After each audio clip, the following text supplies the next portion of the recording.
जौनपुर जिले के थाना सुजानगंज क्षेत्र के अंतर्गत जो ग्राम सभा अलैया आती है, जहां का आपने वीडियो देखा था, एक दादाजी का जो वीडियो वायरल हुआ था बड़ी तेजी से कि दादाजी को कुछ लोग जो है पीट रहे थे और एक लड़की चिल्ला रही थी। तो ये भैया हैं, उन्हीं के परिवार से हैं, आइए इन्हीं से बात करते हैं। क्या नाम हुआ आपका? प्रवीण कुमार उपाध्याय हमारा अच्छा, नाम है। उस दिन जो मारपीट हुई थी वो कैसे हुई थी? मारपीट ऐसे हुई थी कि जैसे हमारे उनके आबादी के बीचों बीच 10 फीट का रास्ता, 5 फीट की नाली 15 फीट का हो गया, उत्तर साइड हो गया, दक्षिण साइड हम हो गए।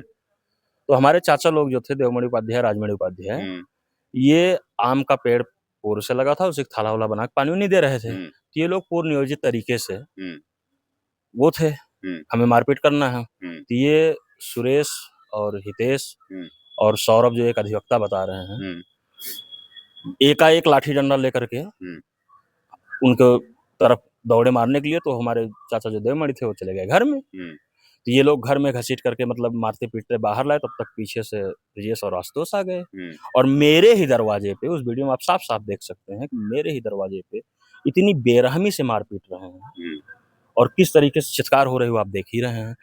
और ये बताइए, जैसे आपके माध्यम से कल एक न्यूज पे वो बाइट दी, उस न्यूज के बाइट में ये बता रहे हैं कि अगर हम घर में घुस मारे तो उसका वीडियो कहाँ है।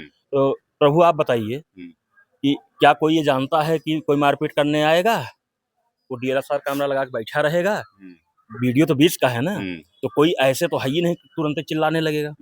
ये तो आप भी समझ सकते हैं, हम भी समझ सकते हैं। तो वीडियो बनाने का जब मौका मिला तब वीडियो बना। मेरे साथ अन्याय हुआ है, बहुत बड़ा अपराध मेरे परिवार के साथ हुआ है। इन्होंने कल आपके वीडियो के माध्यम से नहीं, एक बात मुझे बताइए, जो आप बात बता रहे हो कि इन लोगों ने घर में घुस के मारा, उनका ये कहना है कि जब झगड़ा हो रही थी उस टाइम जो मैं और उनके जो परिवार के या कोई और बोले कि हम लोग हरिपुर में यूनियन बैंक में बैठे हुए थे, आपको चाहिए तो आप CCTV फुटेज निकलवा के देख लीजिए। बिल्कुल आप साक्ष्य ले लीजिए। आप उस वीडियो में साफ साफ देख सकते हैं जो FIR दर्ज हुआ है, जो मैं कराया हूँ FIR दर्ज। 5 लोग वीडियो में है, 5 लोगों का नाम है। आशुतोष उपाध्याय भी वीडियो में है, सुरेश उपाध्याय वीडियो में है, हितेश उपाध्याय भी वीडियो में है, सौरभ उपाध्याय भी वीडियो में है, ब्रिजेश उपाध्याय भी वीडियो में है। आप पूरा वीडियो में साफ साफ देख सकते हैं। और जहां से घटना हुई है, घटना स्थल से इनके घर की दूरी लगभग 30 से 40 मीटर की है। वो नाली रास्ता पूरा पार करके हमारी तरफ आए हैं। और कल आपके वीडियो के माध्यम से ये बताए, मतलब आपको जो बाइट दिए आशुतोष उपाध्याय, कि इनके घर में एक संतोष उपाध्याय है, वो मतलब अपराधी को तस्करी करता है, ये करता है, वो करता है।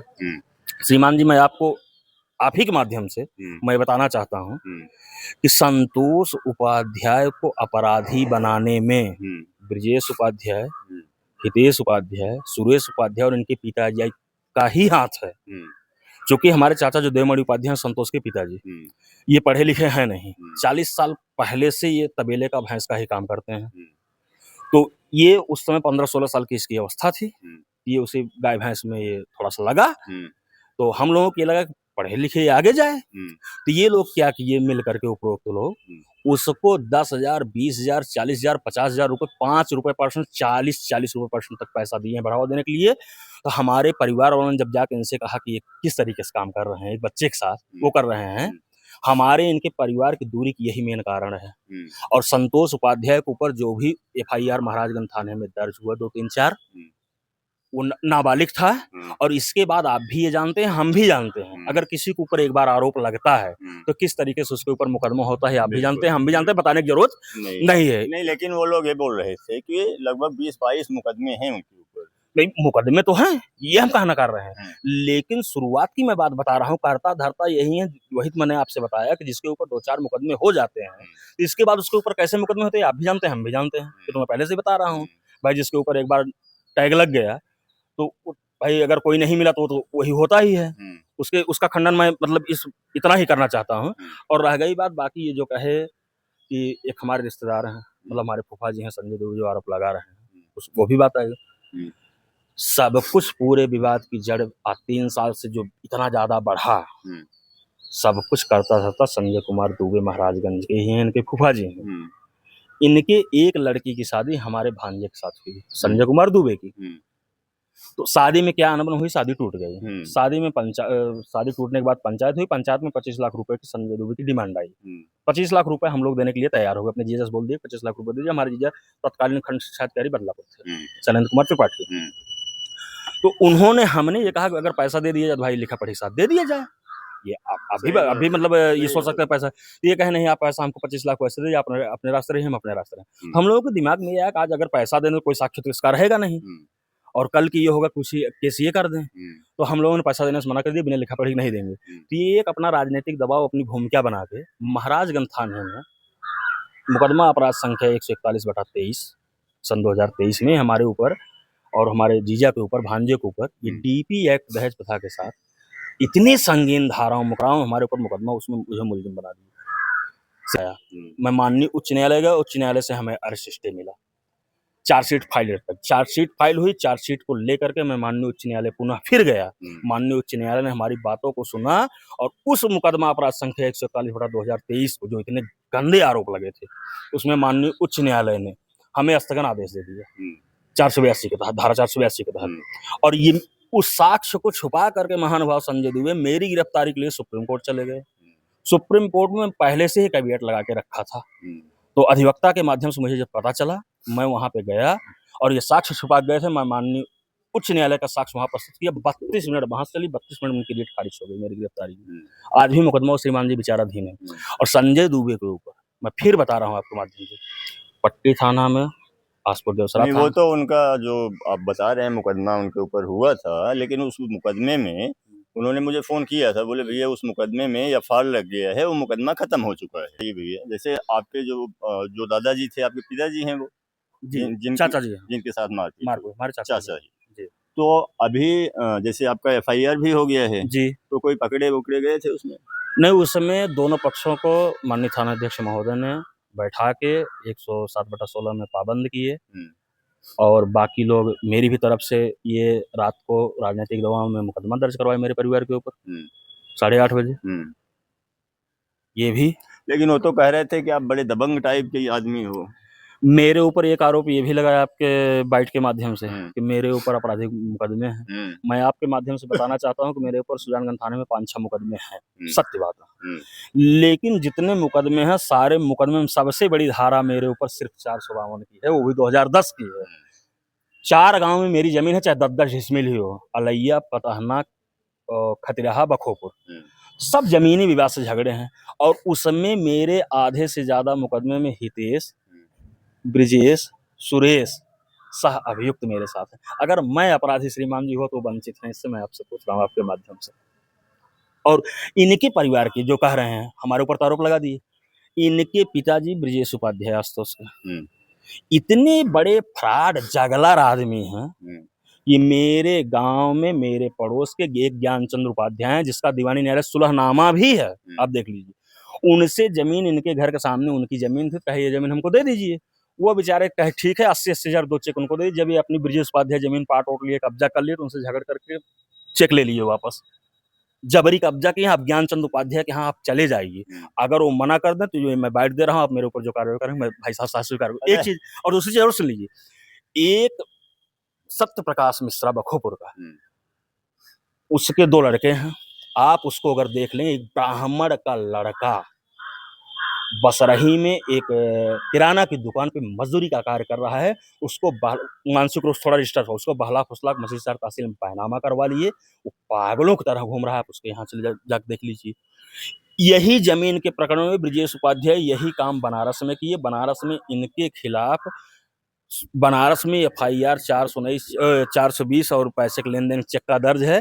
सुजानगंज पुलिस गिरफ्तार करके माननीय न्यायालय बनारस में पेश की है, उसका भी रिकॉर्ड सुजानगंज थाने में वहाँ पे भी है। ठीक है, जाने दीजिए, बहुत लंबा प्रकरण हो जाएगा। ये बताइए, 1 मिनट और सुन लीजिए मेरी बात। अगर निवेदन है कि मतलब अगर मैं गलत हूँ और जो चीज मैं बता रहा हूँ, आप जब भी कहें या कोई साक्ष्य अधिकारी कहे, मैं साक्ष्य के साथ आऊँ। इनके एक चाचा हितेश उपाध्याय हैं, वो कह रहे, मतलब ये बता रहे हैं कि हमारा पूरा परिवार कितना साफ है। इनके चाचा हितेश उपाध्याय के ऊपर यही स्थानीय सुजानगंज थाने में 3-4 मुकदमे दर्ज हैं। और ये अपना यहाँ से, इनके पिताजी रहते हैं चंद्रपुर में, एक गढ़चादुर है, वहाँ पर नौकरी करते हैं, वहाँ पर मकान बना लिए हैं। ये अपना आधार कार्ड, आइडेंटिटी कार्ड चेंज करा के फर्जी पासपोर्ट महाराष्ट्र हासिल करके ये दुबई रहते हैं, दुबई नौकरी करते हैं, और मुझे अंदेशा है कि अगर इस तरह से कार्य किया है तो ये दुबई निश्चित तौर पर कोई तस्करी का काम कर रहा है, जो इस तरीके से मतलब यहाँ साक्ष्य छुपा के मुकदमे, उसकी भी जांच करवाऊंगा। और आशुतोष उपाध्याय जो कह रहा है इतना साफ, मेरे पास 10 से 12 नंबर हैं, जो जरूरत पड़ेगी तो आपको मैं दे दूंगा।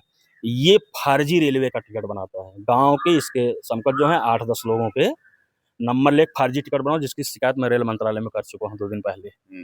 ये फर्जी टिकट का कारोबार करता है। ठीक है, ये बताइए, अभी मेरी वीडियो जो अधिकारी लोग देख रहे होंगे, उनसे आप क्या कहना चाहेंगे? नहीं, अधिकारी लोगों से हम ये कहना चाहते हैं कि हमारा वीडियो आप लोगों के माध्यम से, सहयोग से प्रचलित है। मेरे साथ अन्याय हुआ है, किसी अन्य और सक्षम अधिकारी को लगा करके इसकी गहराई से जांच करा लें।